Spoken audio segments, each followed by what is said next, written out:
आप सभी का स्वागत है सैनिक भर्ती कोचिंग के यूट्यूब चैनल पर। आज मैं एक नया टॉपिक शुरू करने वाली हूँ, राष्ट्रपति। तो राष्ट्रपति से संबंधित कुछ तथ्यों का अध्ययन करते हैं। शुरू करते हैं आज का क्लास। हमारे यहाँ संसदीय शासन व्यवस्था है। संसदीय शासन बहुत बार प्रश्न रिपीट हुआ है, सिंपल ऐसे ही कि भारत में किस तरह की शासन व्यवस्था है, तो संसदीय शासन व्यवस्था है। इस अवधारणा को कहाँ से लिया गया है, तो ब्रिटेन के संविधान से लिया गया है। ब्रिटेन में भी संसदीय शासन व्यवस्था है और हमारे यहाँ भी एक कॉन्सेप्ट वहीं से लिया गया है। संसदीय शासन व्यवस्था में राष्ट्रपति जो होता है वह नाम मात्र का प्रधान होता है। जैसे ब्रिटेन में है कि वहाँ के जो संवैधानिक प्रधान हैं वह वहाँ के राजा हैं, उनको संवैधानिक प्रमुख हैं, वहाँ उनको कुछ विशेष अधिकार प्राप्त नहीं है। संसदीय व्यवस्था हमारे यहाँ ली गई है, लेकिन हमारे यहाँ राजा का कोई पद सृजित न करके राष्ट्रपति का पद है, और यह राष्ट्रपति का पद निर्वाचित है, लेकिन प्रत्यक्ष रूप से निर्वाचित नहीं है। क्योंकि अगर राष्ट्रपति को भी प्रत्यक्ष रूप से निर्वाचित करते और पार्लियामेंट्री सिस्टम में, संसदीय व्यवस्था में जो चुनाव होता है वो भी प्रत्यक्ष रूप से जनता के द्वारा चुन के आते, तो उनके बीच, संसद के बीच और राष्ट्रपति के बीच अधिकारों का टकराव होता। इसलिए हमारे संविधान निर्माताओं ने राष्ट्रपति का पद रखा, निर्वाचित रखा, लेकिन अप्रत्यक्ष रूप से निर्वाचित रखा, प्रत्यक्ष रूप से निर्वाचित नहीं रखा। तो संसदीय व्यवस्था में राष्ट्रपति जो होते हैं वह नाम मात्र के प्रधान होते हैं। वास्तविक शक्ति कार्यपालिका के पास होती है। तो इससे संबंधित जो महत्वपूर्ण तथ्य हैं उसका अध्ययन करते हैं हम। भारत में एक राष्ट्रपति होगा, इस बात की व्याख्या कहाँ की गई है, तो अनुच्छेद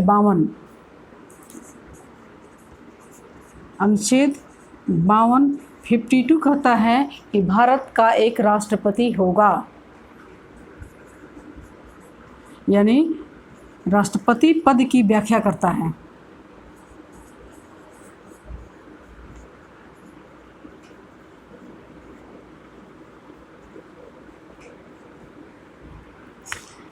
अनुच्छेद 53, ये जो अनुच्छेद है ये बहुत इम्पोर्टेंट है, बहुत बार एग्जाम में क्वेश्चन आता है सीधे।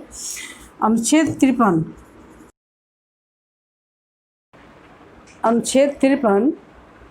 यह कहता है कि कार्यपालिका शक्ति राष्ट्रपति के पास होगी और राष्ट्रपति अपने इन अधिकारों का प्रयोग, मतलब कार्यपालिका शक्ति का प्रयोग अपने अधीनस्थ अधिकारियों के माध्यम से करेगा।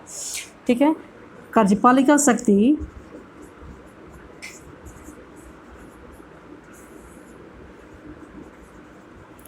राष्ट्रपति के पास होगी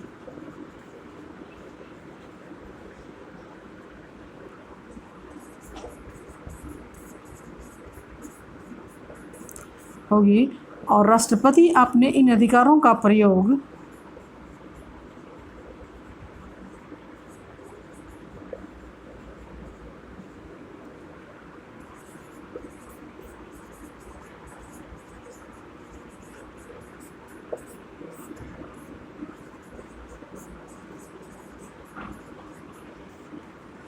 अपने अधीनस्थ अधिकारियों के माध्यम से करेगा, या अपने अधिकारियों के माध्यम से करेगा।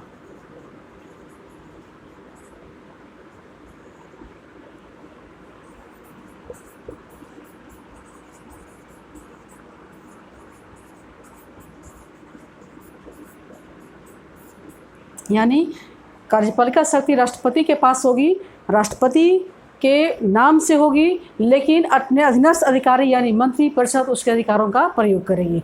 यह संविधान के अनुच्छेद 53 में लिखा है। अनुच्छेद 54,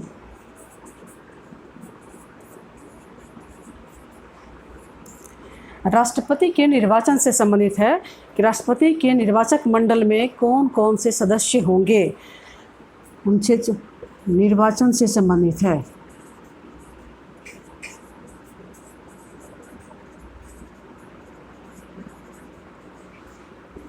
यह एक निर्वाचक मंडल की व्याख्या करता है। निर्वाचक मंडल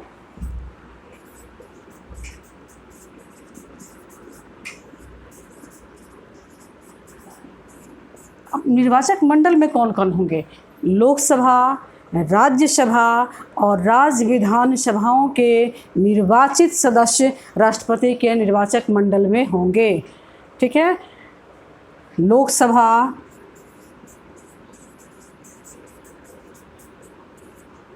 राज्यसभा और राज्य विधानसभाओं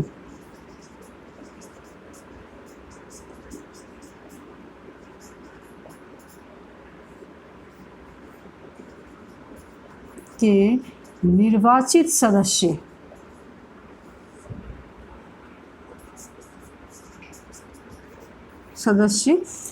निर्वाचक मंडल में होंगे।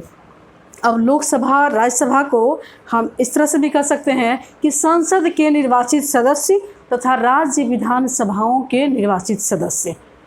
लैंग्वेज बदल जाएगा, हमारा ऑप्शन वो भी सही होगा, लेकिन संसद के निर्वाचित सदस्य और राज्य विधान मंडल के निर्वाचित सदस्य, वहाँ हमारा ऑप्शन गलत हो जाएगा। कि विधान मंडल में क्या होता है, विधान मंडल का मतलब विधानसभा और विधान परिषद दोनों है। विधान परिषद सभी राज्यों में नहीं है, इसलिए विधान परिषद के सदस्य राष्ट्रपति के निर्वाचन में भाग नहीं लेते हैं। तो इस विधानसभा को विधानमंडल नहीं करना है, विधानमंडल से पदस्थापित किया जाएगा। एग्ज़ाम के में जो ऑप्शन होगा उसमें तो विधानमंडल लिखा जाएगा तो गलत होगा। लोकसभा, राज्यसभा और राज्य विधानसभाओं के सदस्य, चाहे संसद और विधानसभाओं के निर्वाचित सदस्य। ओके, तो इसका स्क्रीनशॉट ले लीजिए। राष्ट्रपति के निर्वाचन में संसद के निर्वाचित सदस्य और राज्य विधानसभाओं के निर्वाचित सदस्य होते हैं, लेकिन पुदुचेरी और दिल्ली में विधानसभा है तो वहाँ के विधानसभा के निर्वाचित सदस्य भी राष्ट्रपति के निर्वाचक मंडल में शामिलित होते हैं। दिल्ली व पुदुचेरी विधानसभा के निर्वाचित सदस्य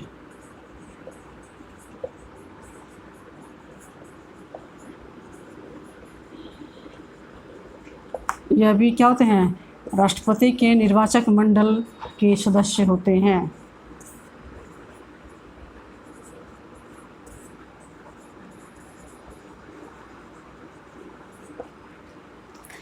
अब राष्ट्रपति का कार्यकाल, अनुच्छेद 55, यह राष्ट्रपति के निर्वाचन पद्धति से संबंधित है। राष्ट्रपति का निर्वाचन पद्धति क्या है? एकल संक्रमणीय आनुपातिक पद्धति।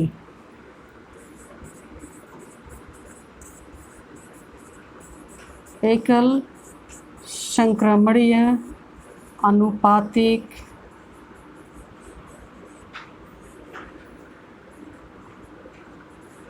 पद्धति। एकल संक्रमणीय को हस्तांतरणीय या ट्रांसफरेबल भी बोल सकते हैं, क्योंकि एकल संक्रमणीय अनुपातिक पद्धति में जो वोटिंग होती है वो वरीयता क्रम में होती है। ठीक है। दूसरी बात है, अनुपातिक का मतलब है, संक्रमणीय का मतलब है, हस्तांतरणीय ट्रांसफरेबल का मतलब है कि जब किसी भी उम्मीदवार को निश्चित कोटा प्राप्त नहीं होता है तब सबसे कम मत प्राप्त करने वाले उम्मीदवार के वोट को अन्य उम्मीदवारों में बांट दिया जाता है, ताकि किसी न किसी उम्मीदवार को निश्चित कोटा प्राप्त हो जाए और वो निर्वाचित हो जाए। तो इसीलिए संक्रमणीय, हस्तांतरणीय या ट्रांसफरेबल शब्द का प्रयोग किया गया है। तो अनुच्छेद 55 में है अनुच्छेद 56, यह क्या कहता है? कार्यकाल। राष्ट्रपति का कार्यकाल कितना होगा? 5 वर्ष। कार्यकाल 5 वर्ष होगा। अब है कि राष्ट्रपति का कार्यकाल तो 5 वर्ष होगा, लेकिन कार्यकाल से पहले यानी 5 साल से पहले अगर राष्ट्रपति की मृत्यु हो जाए, राष्ट्रपति इस्तीफा दे दें या महाभियोग प्रस्ताव के दौरान उन्हें हटा दिया जाए, तब क्या होगा? पहली कंडीशन तो ये है कि किसी भी परिस्थिति में राष्ट्रपति का पद अगर रिक्त होता है तो उपराष्ट्रपति राष्ट्रपति का पदभार ग्रहण करेंगे, पहली बात है। दूसरी बात है कि 6 माह से पहले राष्ट्रपति का निर्वाचन हो जाएगा, चाहे लोकसभा भंग हो, विधानसभा भंग हो, यानी निर्वाचक मंडल में कोई भी सीट खाली अगर है उससे राष्ट्रपति का निर्वाचन टाला नहीं जाएगा। राष्ट्रपति का निर्वाचन तय समय पर ही होगा। ठीक है। निर्वाचन जो होगा वो कितने समय के लिए होगा। जैसे लोकसभा की अगर कोई सीट खाली होती है किसी उम्मीदवार की या लोकसभा के किसी सदस्य की मृत्यु हो गई, तो जो निर्वाचन होता है वो रेस्ट टर्म के लिए होता है, यानी शेष कार्यकाल के लिए होता है। लेकिन राष्ट्रपति का जब चुनाव होता है तो पूर्ण कार्यकाल के लिए होगा, यानी 6 माह के बाद जो चुनाव होगा, जो राष्ट्रपति निर्वाचित होंगे वो पूर्ण समय यानी 5 साल के लिए निर्वाचित होंगे, शेष कार्यकाल के लिए नहीं। तो थोड़ा ध्यान रखने की बात है।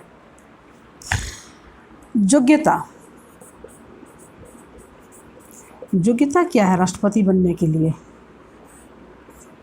पहली योग्यता तो यह है कि वह भारत का नागरिक हो। कहीं भी मूल रूप से नागरिक नहीं लिखा गया है, सिर्फ लिखा गया है वह भारत का नागरिक होना चाहिए। वह भारत का नागरिक हो,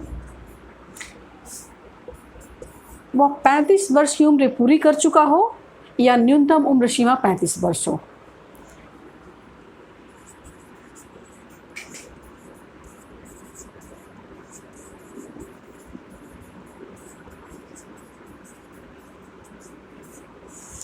तीसरी योग्यता है कि वह लोकसभा का सदस्य बनने की योग्यता रखता हो।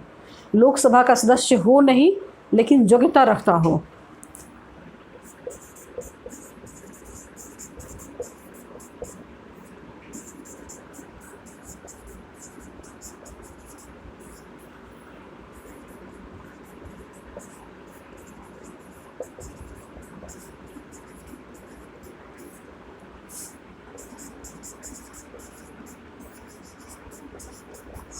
और चौथी योग्यता है वह लाभ के पद पर ना हो।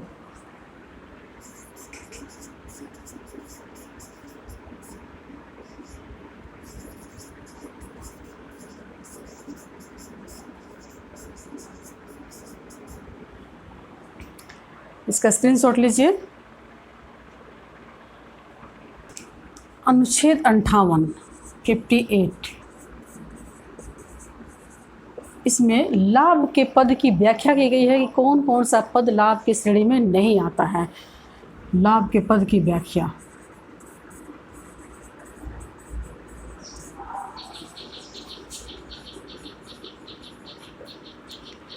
कौन कौन सा पद लाभ की पद की श्रेणी में नहीं आता है? राष्ट्रपति, उपराष्ट्रपति, मंत्री का पद, राज्यपाल का पद लाभ की पद की श्रेणी में नहीं आता है। और उसके बाद संसद कानून बनाकर पारित करती है कि यह पद लाभ की श्रेणी में नहीं आएगा तो भी नहीं आएगा। राष्ट्रपति,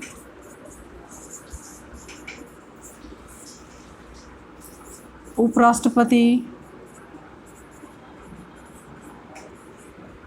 राज्यपाल,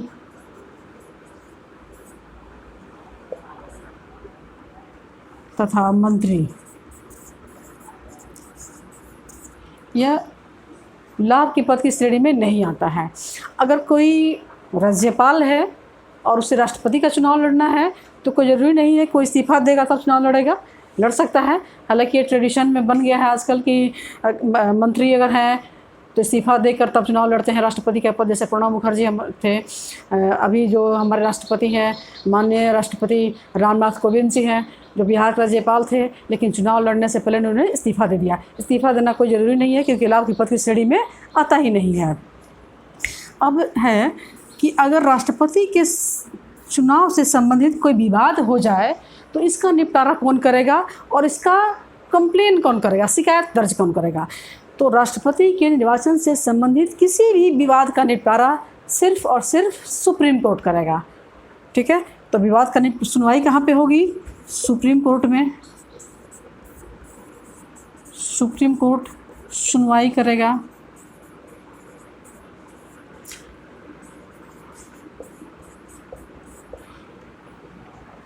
कंप्लेन कौन करेगा, शिकायत कौन करेगा? हम और आप नहीं। शिकायत करने वाले व्यक्ति वो होंगे जो निर्वाचक मंडल के सदस्य होंगे या राष्ट्रपति के उम्मीदवार होंगे, वही शिकायत कर सकते हैं। आम आदमी शिकायत नहीं कर सकता। कौन? निर्वाचक मंडल का सदस्य। निर्वाचक मंडल का मतलब वही राष्ट्रपति के निर्वाचन में जो भाग लेते हैं। निर्वाचक मंडल का सदस्य या राष्ट्रपति पद का उम्मीदवार।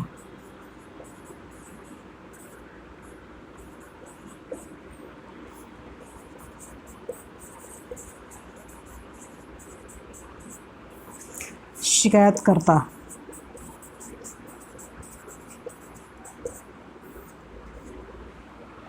पीए संगमा, नाम सुना होगा आप लोगों ने, नहीं सुना तो जान लीजिए। पीए संगमा साहब थे, राष्ट्रपति पद के उम्मीदवार थे और उन्होंने राष्ट्रपति का जो निर्वाचन हुआ था उसको कोर्ट तक ले गए थे, सुनवाई हुई थी उस पर। तो ध्यान रखिएगा कि कोर्ट तक कौन गया था, पीए संगमा साहब। ये जो शिकायत होगी वो 30 दिन के अंदर शिकायत होना चाहिए। शिकायत या कंप्लेन 30 दिन के अंदर। 6 माह के बाद कंप्लेन करेंगे तो उसका कोई मतलब नहीं है।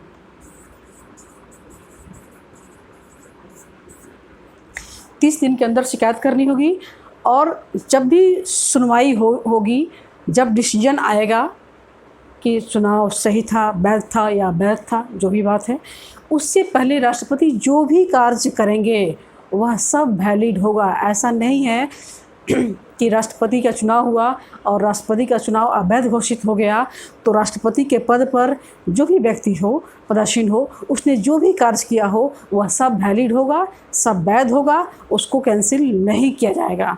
ठीक है, तो इसका स्क्रीनशॉट लीजिए। अब है कि उम्मीदवार कौन होगा, मतलब राष्ट्रपति का चुनाव कौन व्यक्ति लड़ सकता है। क्या हम और आप भी राष्ट्रपति का चुनाव लड़ सकते हैं? जवाब है नहीं। क्यों? क्योंकि चुनाव लड़ने के लिए, राष्ट्रपति पद का उम्मीदवार होने के लिए 50 प्रस्तावक और उतने ही अनुमोदक की ज़रूरत है। वे 50 प्रस्तावक और 50 जो अनुमोदक होंगे वे कौन होंगे? वे राष्ट्रपति के निर्वाचक मंडल के सदस्य होंगे। ये सिस्टम बनाया गया है कि एक व्यक्ति जो किसी का प्रस्तावक है और दूसरे का अनुमोदक है, वह किसी दूसरे का प्रस्तावक अनुमोदक नहीं होगा। तो उम्मीदवार के लिए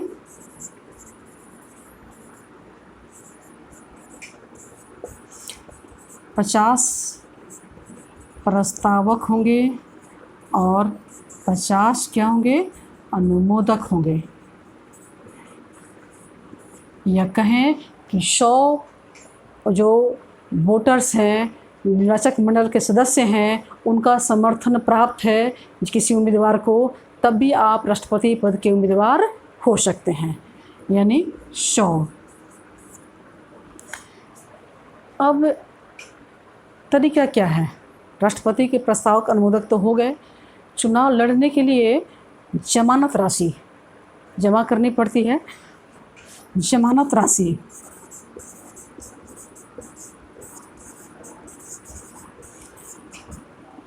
राष्ट्रपति पद के जो उम्मीदवार होते हैं उनको 15,000 रुपीज़ जमानत राशि के तौर पर जमा करानी होती है। ये बहुत बार एग्ज़ाम में प्रश्न पूछा जाता है। और ये 15,000 रुपीज़ वैलिड वोट का 1/6 यानी वैध मतों का 1/6 वोट प्राप्त न करने पर यह राशि जब्त हो जाएगी।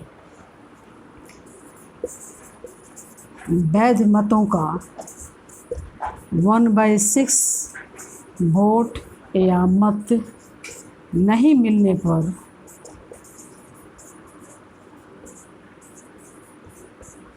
यह राशि जब्त हो जाती है।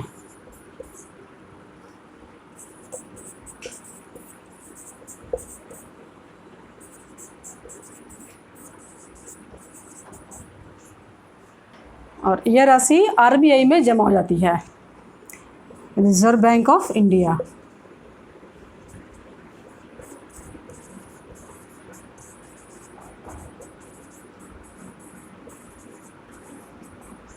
इसका स्क्रीनशॉट लीजिए। अब देख रहे हैं कि राष्ट्रपति के जो उम्मीदवार होते हैं उनको जीतने के लिए एक निश्चित कोटा प्राप्त करना ज़रूरी होता है। यह निश्चित कोटा क्या होता है? इनका मत मूल्य की जो गणना होती है वह विधायक का मत मूल्य, या कहें एक विधायक का मत मूल्य। कैसे निकालते हैं? एक विधायक का मत मूल्य इक्वल टू होता है राज्य की जनसंख्या राज्य की जनसंख्या अपन में राज्य विधानसभा के निर्वाचित सदस्यों की संख्या, राज्य विधान सभा के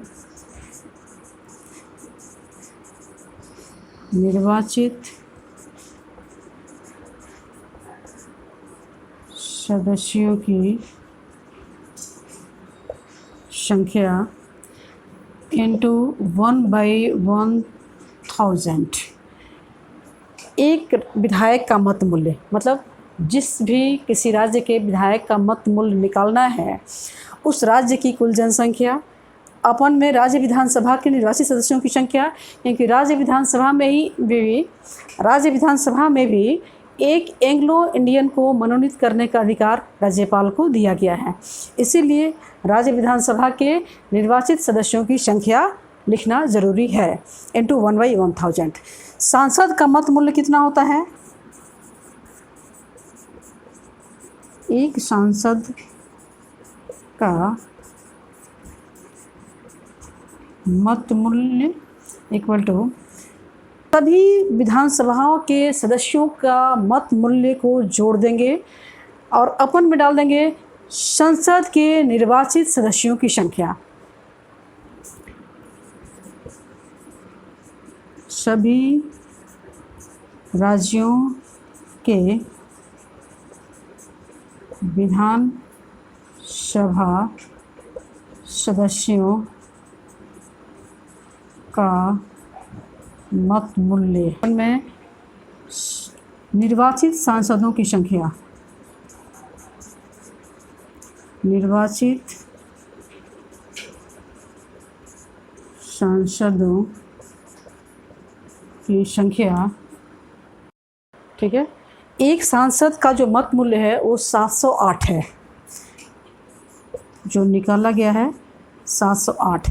यह जो जनसंख्या है वह जनसंख्या कब की ली गई है? यह 1971 की जनसंख्या को आधार वर्ष माना गया है और 2026 तक यही रहेगा। जनसंख्या का आधार वर्ष कितना है?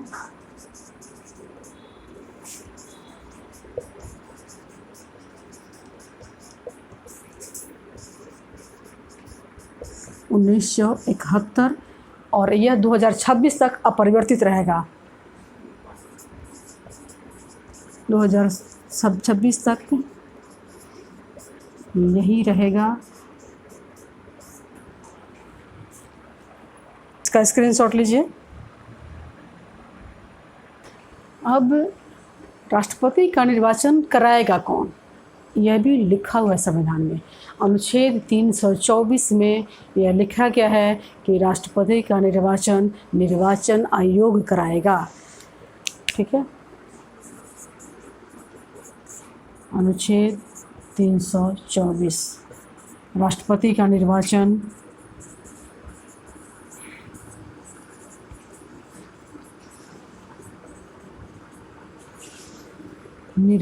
आयोग द्वारा या निर्वाचन आयोग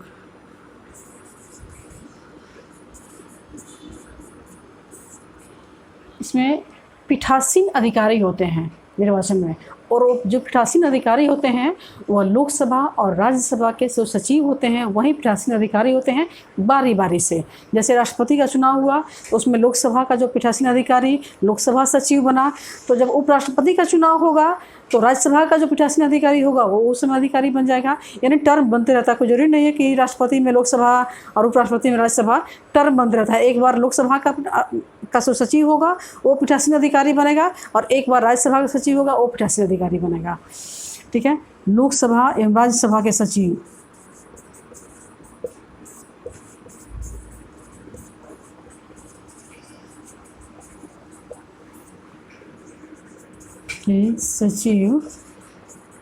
बारी बारी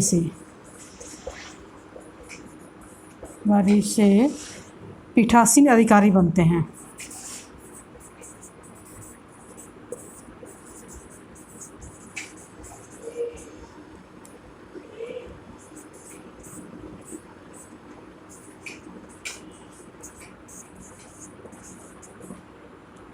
अनुच्छेद 60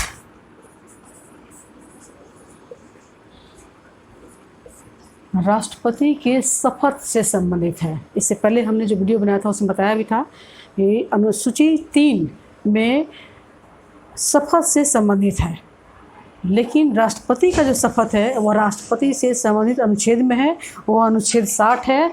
राष्ट्रपति का शपथ है। राष्ट्रपति को शपथ कौन दिलाएगा और राष्ट्रपति किस बात की शपथ लेंगे? तो अनुच्छेद 60 में है कि राष्ट्रपति को शपथ CJI chief justice of India दिलाएंगे और वे संविधान की रक्षा की शपथ लेंगे। ठीक है, संविधान की रक्षा की शपथ लेंगे। लोगों के कल्याण की शपथ लेंगे। ठीक है, और शपथ कौन दिलाएगा? चीफ जस्टिस ऑफ इंडिया, मतलब भारत का मुख्य न्यायाधीश। अगर मुख्य न्यायाधीश अनुपस्थित हैं तो वरिष्ठतम न्यायाधीश, मुख्य न्यायाधीश अनुपस्थिति में जो वरिष्ठतम न्यायाधीश होंगे वो राष्ट्रपति को शपथ दिलाएंगे। अब है अनुच्छेद 57 ये क्या कहता है? अनुच्छेद 57 कहता है कि कोई व्यक्ति राष्ट्रपति का चुनाव कितनी बार भी लड़ सकता है। जब तक उसको का नॉमिनेशन होता है वो राष्ट्रपति का चुनाव लड़ सकता है।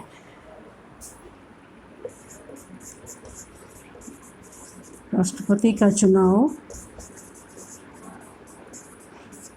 कितनी बार भी लड़ सकता है और चुनाव जीत सकता है।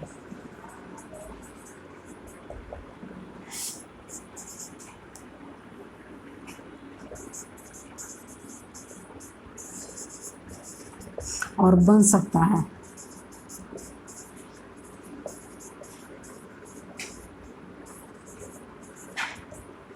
ठीक है, कोई व्यक्ति राष्ट्रपति का चुनाव कितनी बार भी लड़ सकता है और कितनी बार भी राष्ट्रपति बन सकता है, इसमें कोई लिमिटेशन नहीं है। ये संविधान में लिखा गया है। ये अनुच्छेद 57 जो है इसकी व्याख्या करता है, तो इसका स्क्रीनशॉट लीजिए। अनुच्छेद 59 है, यह भी राष्ट्रपति से संबंधित है और यह क्या कहता है, जो शर्त में था कि लाभ के पद पर नहीं होना चाहिए। राष्ट्रपति लोकसभा या राज्य विधानसभा के किसी भी तरीके से सदस्य नहीं हो सकता। अगर सदस्य है तो जिस दिन राष्ट्रपति शपथ लेते हैं उस दिन से ही वह पद रिक्त माना जाएगा। अगर राष्ट्रपति ने इस्तीफा नहीं दिया तब भी वो पद रिक्त माना जाएगा आर्टिकल 59 के अकॉर्डिंग। ठीक है, दूसरा पॉइंट क्या है? अगर राष्ट्रपति हैं तो आपके वेतन और भत्ते में संसद किसी भी तरह की कोई कटौती नहीं कर सकती। आपका वेतन और भत्ता बढ़ सकता है, कटौती इसमें नहीं कर सकते, कमी नहीं कर सकते।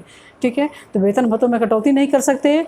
अगर आप किसी पद पर हैं तो जिस दिन शपथ आपने लिया उस दिन से वो पद रिक्त माना जाएगा। तीसरी बात है कि जो संविधान में उल्लिखित है, आपका जो आवास है, जो आपको भत्ते निर्धारित हैं, उन भत्तों का उपभोग आप करेंगे। यह इसका उल्लेख अनुच्छेद 59 में है। ठीक है, तो संसद या राज्य विधानसभा में अगर आप सदस्य हैं तो पद रिक्त माना जाएगा आर्टिकल 59 के तहत। संसद या विधानसभा, देखिए योग्यता में भी लिखित है और यहाँ भी लिखित है कि लाभ के पद पर नहीं होना चाहिए। लाभ का पद नहीं माना जाता है। अगर आप पद पर हैं तो आप इस्तीफा दे दें। ठीक है, यहाँ भी इस बात का उल्लेख है कि आप संसद का, विधानसभा का सदस्य नहीं हैं। अगर हैं तो जिस दिन आपने शपथ ले लिया उस दिन से वो पद रिक्त माना जाएगा।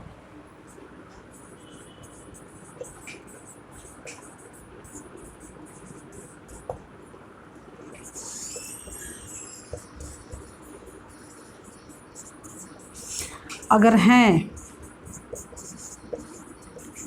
तो शपथ ग्रहण के दिन या शपथ ग्रहण के समय से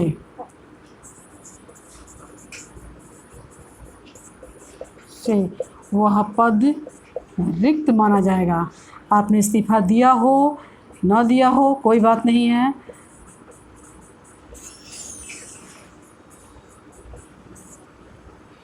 राष्ट्रपति पद पर रहते हुए राष्ट्रपति के वेतन और भत्ते में किसी तरह की कटौती नहीं की जा सकती।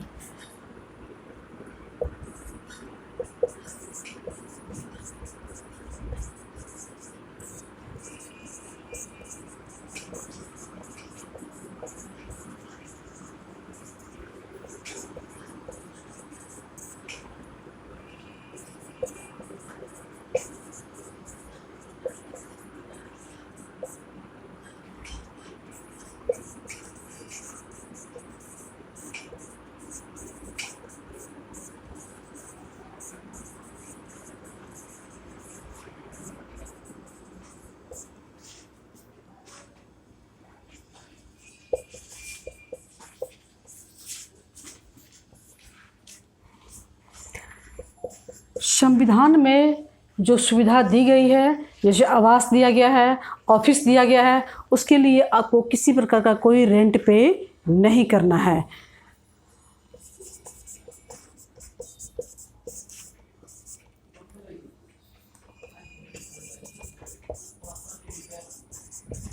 ऑफिस का उपयोग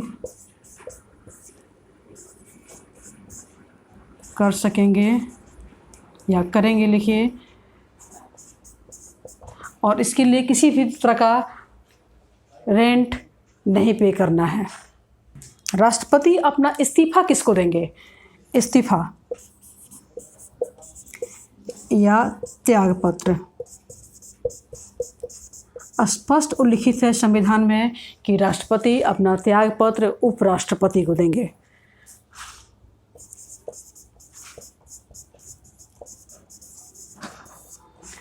ठीक है, राष्ट्रपति अपना त्यागपत्र उपराष्ट्रपति को देंगे और उपराष्ट्रपति इसकी सूचना सबसे पहले लोकसभा अध्यक्ष को देंगे।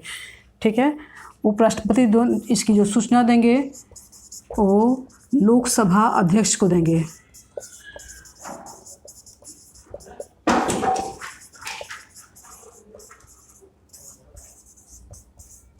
क्योंकि राज्यसभा के जो अध्यक्ष पद पर हैं या सभापति पद पर तो उपराष्ट्रपति स्वयं होते हैं, तो इसलिए लोकसभा के अध्यक्ष पद को इसकी सूचना देंगे कि राष्ट्रपति ने अपना त्यागपत्र दे दिया है। और राष्ट्रपति जब अपना त्यागपत्र देंगे तो उपराष्ट्रपति राष्ट्रपति का कार्यभार वहन करेंगे। इसका स्क्रीनशॉट ले लीजिए। ये राष्ट्रपति से संबंधित कुछ विशेष तथ्य था।